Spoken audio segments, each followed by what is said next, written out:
우리가 매일 입는 이 부드러운 옷감. 사실은 한때 세상을 뒤흔든 혁명의 시작점이었다는 걸 알고 계신가요?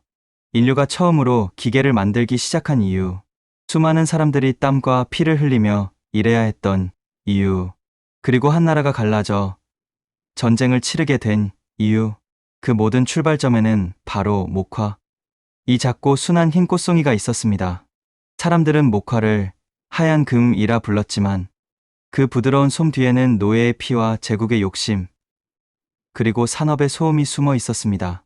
목화는 그냥 식물이 아니었습니다. 인간이 발전을 꿈꾸면서 동시에 욕망에 휘말려갔던 그 시작이었죠. 오늘 이야기의 주인공은 목화입니다. 그 중요성은 굳이 설명하지 않아도 될 정도로 지금 이 글을 읽고 있는 누구나 이미 목화와 함께 살고 있습니다. 지금 입고 있는 옷, 속옷, 양말, 수건 거의 모든 곳에 목화가 숨어 있습니다. 현재 우리가 입는 옷의 약 70%가 목화에서 나온 섬유, 즉 면으로 만들어집니다. 특히 피부에 직접 닿는 속옷이나 이불, 수건처럼 부드러움이 중요한 제품일수록 목화솜이 빠질 수 없습니다. 목화솜은 다른 어떤 섬유보다도 부드럽고 통기성이 좋습니다. 땀을 잘 흡수하고 자극이 적어 아이부터 어른까지 누구에게나 잘 맞습니다.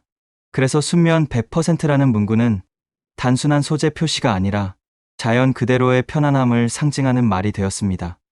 의류 외에도 목화솜은 침대 시트, 이불, 베개 속, 수건, 목욕 타월 등 다양한 생활용품에 쓰입니다. 병원에서 사용하는 거즈나 면봉, 탈지솜 또한 목화솜에서 시작됩니다. 심지어 우리가 쓰는 지폐의 상당수도 목화 섬유로 만들어집니다. 종이보다 질기고 오래가기 때문이죠. 이렇듯 목화는 단순한 식물이 아니라 인류의 일상과 문명을 함께 짜온 하얀 생명입니다. 전 세계 천연섬유 생산량의 약 80%를 차지하며 하얀 금 white gold이라 불릴 만큼 귀중한 자원입니다. 그렇다면 지금 우리가 입고 있는 이 옷감의 시작은 어디였을까요? 지금 이 순간에도 당신의 몸을 감싸고 있는 천, 그 대부분은 목화솜으로 만들어졌습니다. 티셔츠, 속옷, 양말, 침대 시트, 수건 부드럽고 따뜻한 것들은 거의 모두 이 하얀 솜에서 시작됩니다. 목화는 단지 옷을 만드는 재료가 아닙니다.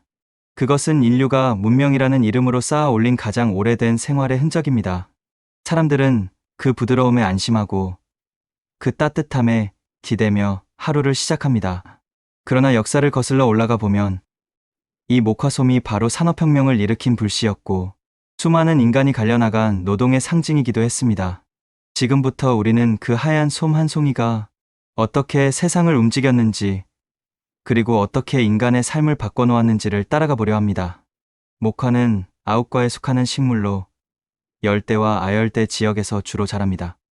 전 세계에 약 50여 종이 있고 그중 가장 많이 재배되는 품종은 육지면, 즉 우리가 흔히 말하는 일반 목화입니다. 많은 사람들은 목화를 꽃으로 생각하지만 우리가 사용하는 하얀 솜 부분은 꽃이 아니라 열매의 일부입니다. 목화는 흰빛 또는 연한 노란빛의 꽃을 피우고 시간이 지나면 분홍색에서 붉은색으로 변하다가 시들면 작은 초록색 열매를 맺습니다. 이 열매를 솜방울이라 부르며 그 속에서 하얀 섬유가 자랍니다. 솜방울 안에는 씨앗이 들어있고 씨앗 표면에 약 1만 6천 가닥의 가느다란 섬유가 자라납니다.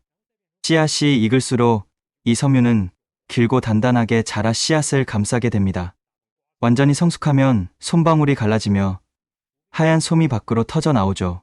이것이 바로 우리가 알고 있는 목화솜입니다. 목화가 이런 구조를 가진 이유는 바람이나 동물의 몸에 씨앗이 달라붙어 멀리 퍼지도록 돕기 위해서입니다. 하지만 인류에게는 이 구조가 너무나 완벽했습니다. 부드럽고 가늘며 질긴 섬유 옷감으로 쓰기에 이상적이었죠. 섬유의 품질은 길이와 셀룰로스 함량으로 결정됩니다. 길이가 35mm 이상이면 초장섬유로 분류되며 피마면, 이집트면, 해도면이 대표적입니다. 좋은 목화는 셀룰로스 함량이 90%에 달해 실로 짜면 부드럽고 질기며 오래갑니다. 자연이 만든 완벽한 소재, 그것이 바로 목화솜입니다. 목화솜은 따뜻하고 포근한 생활의 상징이지만 그 이면에는 인류 역사를 뒤흔든 면화 산업이 자리하고 있습니다. 18세기 영국에서 일어난 산업혁명은 사실상 면화혁명이라 불러도 과하지 않습니다. 당시 영국은 인도를 식민지로 삼아 대량의 면화를 수입했지만 기존의 손방직 방식으로는 늘어나는 수요를 따라갈 수 없었습니다. 이때 1733년 존 케이가 날트를, 1765년 제임스 하그리브스가 제니 방적기를 발명하면서 생산성이 급격히 늘어났습니다. 이것이 바로 산업혁명의 불씨가 되었죠. 기계화된 방직 공장이 늘어나자 면화 수요는 폭발적으로 증가했습니다. 1730년대 150만 파운드에 불과하던 영국의 면화 수입량은 1790년 3천만 파운드로 20배 이상 늘었습니다. 인도만으로는 감당할 수 없게 되자 영국은 눈을 미국 남부의 목화 농장으로 돌렸습니다. 미국 남부는 기후가 온화하고 토양이 비옥해 면화 재배에 적합했습니다. 그러나 문제는 인력. 당시 목화솜을 수확하고 씨앗을 분리하는 일은 혹독한 노동이 필요했습니다. 결국 수백만 명의 아프리카 노예가 강제로 농장에 투입되었습니다. 1793년 미국의 일라이 휘트니가 조면 기카우턴 진을 발명하면서 상황은 완전히 달라졌습니다. 이 작은 기계 하나가 세상을 뒤집어 놓았습니다. 예전엔 손으로 씨앗을 골라내느라 하루 종일 일해도 겨우 몇 킬로그램밖에 솜을 정리하지 못했지만 이제 한 사람이 50명 몫의 일을 단 몇 시간 만에 해냈습니다. 결과는 폭발적이었습니다. 면화 생산량은 순식간에 수십 배로 늘어났고 미국 남부는 전 세계 면화 시장을 사실상 장악했습니다. 19세기 중반 미국의 면화는 세계 공급량의 약 75%를 차지했습니다. 그 시절 영국의 방직 공장들은 남부에서 온 면화를 없으면 돌아가지 않았고 리버풀의 공장이 멈추면 미시시피의 노예가 울고 런던의 자본가가 무너진다는 말이 나올 정도였습니다. 하지만 이 번영은 노예의 피 위에 세워진 산업 구조였습니다. 목화를 따고 씨를 분리하고 밭을 관리하는 모든 노동은 흑인 노예의 몫이었습니다. 그들은 해가 뜨기 전부터 어두워질 때까지 끝없이 밭을 걸었고 조금이라도 생산량이 떨어지면 채찍이 날아들었습니다. 남부의 부자들은 이 노예 노동을 통해 엄청난 부를 쌓았고 그 부는 곧 면화 돈 권력이라는 공식으로 굳어졌습니다. 문제는 여기서 시작됩니다. 북부는 산업화가 진행되며 자유노동과 공장경제 중심의 사회로 변해가고 있었지만 남부는 여전히 노예제에 의존한 농업경제에 머물러 있었습니다. 북부가 노예제는 인간의 수치라 외칠 때 남부는 노예가 없으면 면화가 없고 면화가 없으면 나라가 무너진다고 맞섰습니다. 결국 양쪽의 갈등은 정치와 경제, 도덕과 인간의 문제로 번져 1861년 남북전쟁이라는 피해 충돌로 폭발했습니다. 이 전쟁은 단순한 노예 해방의 싸움이 아니었습니다. 겉으로는 인권의 문제였지만 그 이면에는 면화를 둘러싼 세계 경제의 이해관계가 뒤엉켜 있었습니다. 남부의 면화가 끊기자 영국과 프랑스의 공장은 멈춰섰고 북부는 봉쇄 정책으로 남부의 수출기를 막아버렸습니다. 결국 면화는 단순한 작물이 아니라 국가의 경제를 지탱하고 전쟁의 불씨를 키운 하얀 금이었습니다. 즉, 인류 최초의 산업혁명에서부터 미국 남북전쟁에 이르기까지 그 중심에는 언제나 면화가 있었습니다. 부와 혁신을 안겨주었지만 동시에 인간의 탐욕과 차별, 그리고 전쟁을 태운 연료이기도 했습니다. 오늘날 목화 산업은 완전히 기계화되었습니다. 넓은 밭에서는 자동 파종기와 수확기가 달리고 정제 공장에서는 씨앗과 솜을 분리하는 탈종기와 압축기가 돌아갑니다. 예전처럼 수백 년이 며칠을 걸리던 일도 이제는 한 대의 기계로 몇 시간 만에 끝납니다. 수확된 목화솜은 면화로 정제되어 실과 직물로 가공됩니다. 남은 씨앗은 버려지지 않습니다. 일부는 목화 씨유로 짜서 식용유로 쓰고 일부는 가축 사료나 비료로 사용됩니다. 그야말로 버릴 것이 없는 식물입니다. 하지만 문제도 있습니다. 바로 물입니다. 목화는 다른 어떤 작물보다도 물을 많이 먹습니다.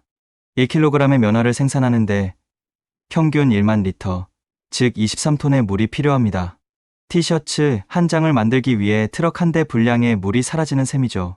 이 과도한 물 사용은 실제로 환경 재앙을 낳았습니다. 중앙아시아의 아라레는 한때 세계 네 번째로 큰 호수였지만 1960년대 소련이 목화 농업을 확장하기 위해 강줄기를 인위적으로 돌리면서 급속히 말라버렸습니다. 결국 호수의 90%가 사라지고 남은 지역은 소금 먼지로 뒤덮인 사막이 되었습니다. 하얀 금을 향한 인간의 욕심이 낳은 참혹한 결과였습니다. 그럼에도 불구하고 목화는 여전히 우리 일상의 중심에 있습니다. 우리가 입는 옷, 덮는 이불, 닦는 수건, 그 모든 부드러움의 시작이 목화솜에서 비롯됩니다. 다음에 순면 100%라는 라벨을 볼 때 그 안에 담긴 노동과 물, 그리고 역사의 무게를 잠시 떠올려 보길 바랍니다. 목화는 단순한 섬유가 아니라 인간의 삶을 감싸온 하얀 생명입니다. 우리가 매일 입는 옷 속에는 이렇게 긴 역사가 숨어 있습니다. 한 송이의 목화가 세상을 바꾸었고 그 부드러운 솜 뒤엔 인간의 피와 땀이 얽혀 있었습니다. 지금 이 순간에도 우리는 그 문명의 흔적을 입고 살아가고 있습니다. 오늘의 이야기가 흥미로우셨다면 더 많은 진짜 이야기들을 놓치지 않도록 구독과 좋아요, 그리고 알림 설정 잊지 마세요. 다음 편에서는 우리가 잘 몰랐던 또 다른 일상의 진실을 전해드리겠습니다.